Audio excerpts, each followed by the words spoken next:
this isn't going to work out well for you guys, but you can do what you want. Like, I don't run the company, right? If it's bad, if I feel bad for certain. When you came to WWE the first time and you had the run for a couple of years, and then the thing with Kane really seemed to be this just propeller for you, because everybody knew you were a great wrestler and that was never under contention, but all of a sudden this Daniel Bryan character just, you know, out of nowhere, we've got anger management, we've got hugs, we've got Team Hell No and all that kind of stuff.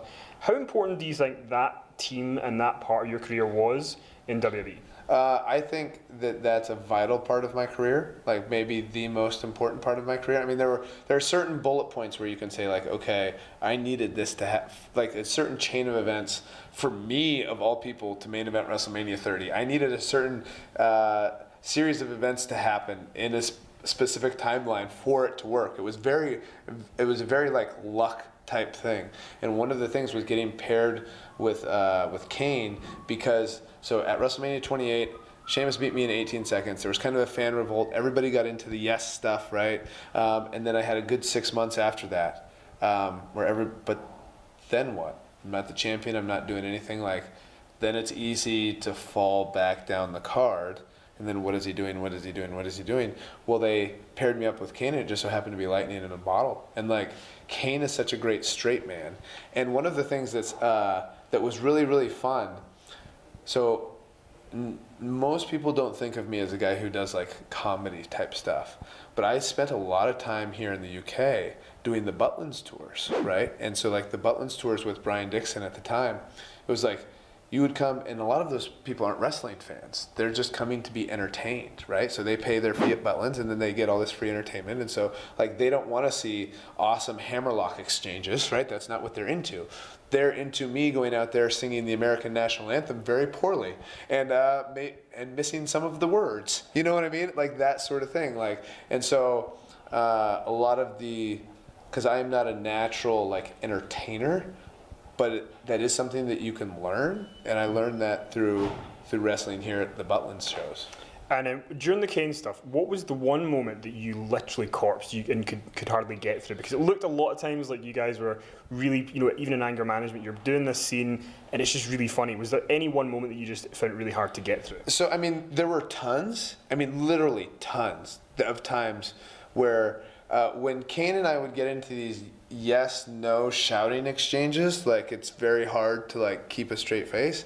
The other time was when we had to hug it out on TV, and like it was like the fans got to choose, are we gonna fight or are we gonna hug it out? And they had like an online poll or whatever it was, or a Twitter poll or something, and they chose hug it out, and we didn't know what it was gonna be like 5 minutes before we go out. It's like, okay, we have a 10-minute segment and we just have to hug, like, so are we gonna hug? Are we not gonna hug? And it's just Kane, and he's like, it's me, and just like, okay, how do I, like, is this serious? Is this not? I couldn't keep a straight face. At Santino, who I also very much enjoyed working with, and I miss him, like being in the locker room, he's so funny.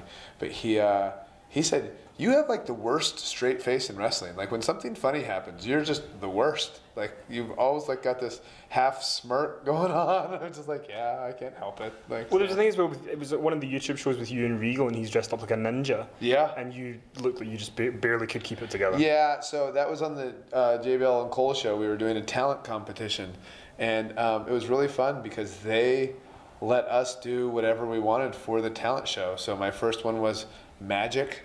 The second one was rapping.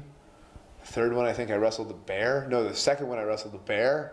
And then that last one, I had, I think I had an iron crotch, so I could get kicked in the crotch and not feel it. So, and William Regal was my apprentice. You know, the Royal Rumble in 2015 was a night where when you were eliminated from the Royal Rumble, it felt like they could have thrown money at people, but they were still going to be angry that you weren't in the Rumble anymore. Mm-hmm. So as you're back now, and we look forward maybe to next year's Royal Rumble in Phoenix, is there part of you that kind of goes, we need to come up with a strategy here for this one, because obviously if you're in it, it's going to be one of those, is it going to be one of those situations again? Have you thought about that at all? I don't think about it at all. Like so I knew 2015, I was like, when they told me what was going to happen, I was like, this isn't going to work out well for you guys, but you can do what you want. Like I don't run the company, right? If it's bad, if I feel bad for certain people who were negatively affected by that. The year before, 2014, Batista was negatively affected by it, right? Rey Mysterio booed for the first time in his career. Yeah. So all these things, and so like, you know, I always try to say like, hey, I think this is going to happen, and sometimes I'm right, sometimes I'm wrong, but I think like in that specific case, like I had said that, I don't think this is a good idea, and it doesn't matter. It doesn't matter what I think, right? And so I just go out there and I do my job, and I play the hand that I play the hand I'm dealt, right? So